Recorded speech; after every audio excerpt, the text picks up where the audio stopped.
Quanto tempo você ficou na rota? Quase 4 anos. E o que você pode falar dessa tua experiência? E depois eu quero saber como político, mas fala dessa tua experiência, o que você viu, o que você aprendeu e que agora está tentando resolver dentro do sistema. O que você falou assim? Porque a gente sabe dos problemas, todo mundo sabe do problema. Sim. Muita gente na rua, pobreza e tal. O que dá para fazer de maneira prática e que não seja algo de precisamos melhorar a educação que precisa. O que dá para fazer agora? Agora. É o que nós estamos fazendo, viu, Vilar? Não estou aqui para usar a tua audiência. Porque é óbvio que a educação tem que melhorar. É óbvio, claro, mas isso é longuíssimo prazo. Mas na parte de segurança, o que dá para fazer agora? Combater o crime sem se esconder. Como?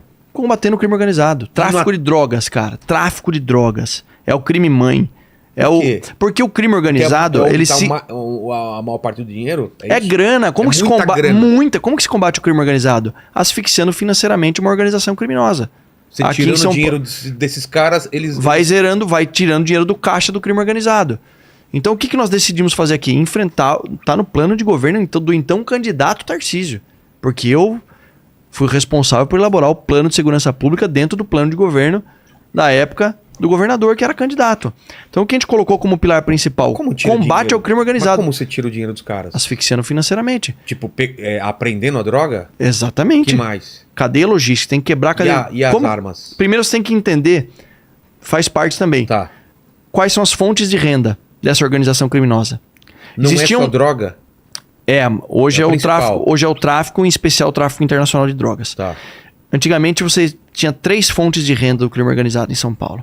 O cara pagava mensalidade. Tipo, proteção. Eu pertenço ao PCC, eu pago por mês. Para dizer que eu pertenço ou para fazer parte dessa organização. O segundo ponto, existiam as rifas que eles faziam para gerar lucro para a organização criminosa. E um terceiro ponto era o tráfico de drogas. Essas 2 primeiras elas acabaram. Por que você acha que acabaram? Porque o tráfico de drogas gera muita receita para o crime organizado. E mais fácil do que... A partir do momento que eles começaram a utilizar o Porto de Santos e passaram a exportar droga do Brasil para a Europa... Pelo Porto de Santos? Pô, mas é óbvio. É o segundo maior porto utilizado para exportar droga do mundo. Uns portos menores, um lugar menos... Logo no Porto de Santos. Segundo informações de inteligência, é o segundo maior exportador de cocaína do mundo. Só perde para Guayaquil, mas não é no Equador. Fácil você descobrir isso num lugar...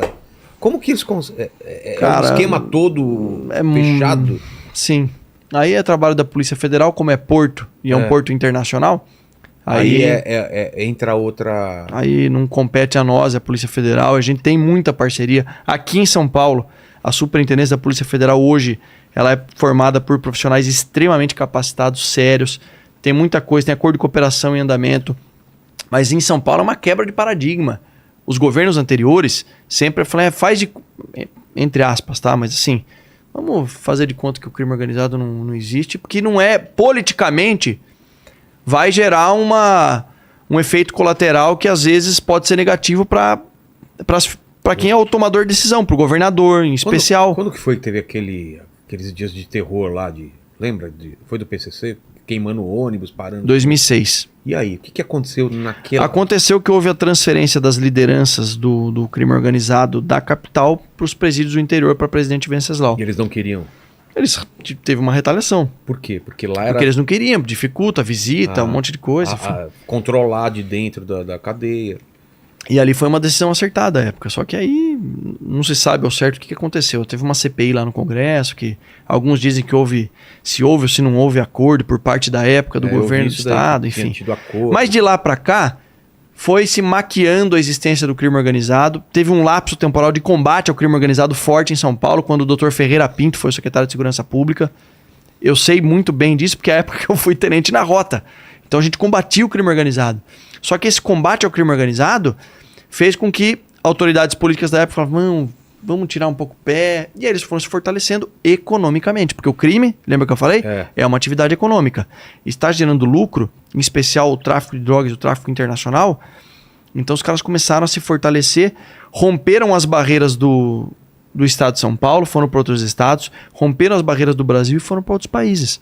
E hoje o PCC é uma das maiores organizações criminosas do mundo. Porque foi negligenciada aqui em São Paulo a sua existência e o seu poder. PCC e Comando Vermelho. Comando Vermelho é Rio? É. E PCC o que é? São Paulo, né? As origens são essas, né? E aí? Eles têm uma certa similaridade. O Comando Vermelho é mais antigo. Porque a origem deles foi na mescla de presos políticos com presos comuns. Então, aqui em São Paulo, nós temos um dos sequestradores chilenos do Washington Oliveto, o Norambuena. Ele é considerado, acho que tem até alguns relatos que o próprio Marcola do PCC acabou falando que foi um dos mentores intelectuais deles. Os caras acham ainda como romantismo, mentor, como se fossem intelectuais. Vai tomar banho, né? Mas enfim, eles... soltar um palavrão agora, pois quase, cara. Tem que me controlar aqui.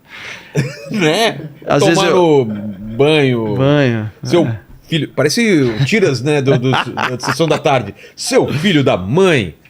Vou chutar o seu traseiro. Seu idiota. Seu bastardo.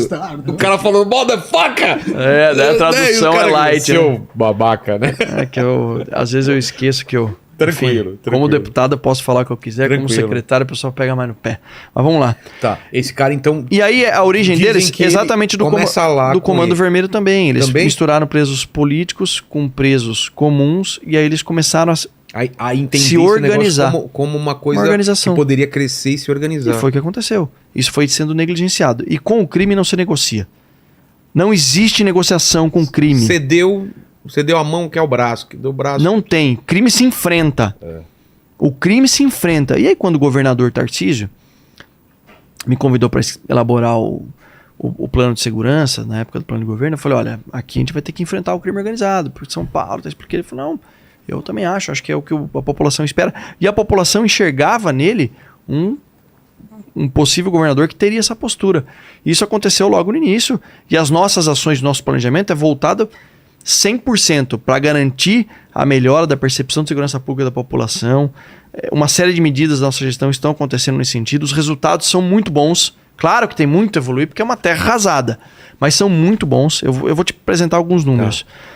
Percentual do aumento de apreensão de drogas na capital, de janeiro até aqui, é 133% a mais na região da Cracolândia e 105% na capital. Ou seja, é mais do que o dobro do que foi apreendido no mesmo período do ano passado. Número de prisões na região da Cracolândia é mais de 60% de aumento comparado ao mesmo período do ano passado. Então, no que nós estamos investindo? Nós estamos investindo em produtividade operacional. Policial indo para cima, mão para cabeça, prendendo um criminoso. Foram mais de 15 mil procurados capturados nesse período, recorde de captura de procurados. E houve um momento que foi um divisor de águas de como o governo do estado iria se portar diante do crime organizado, que foi esse caso do Guarujá que está acontecendo. A operação está acontecendo até hoje.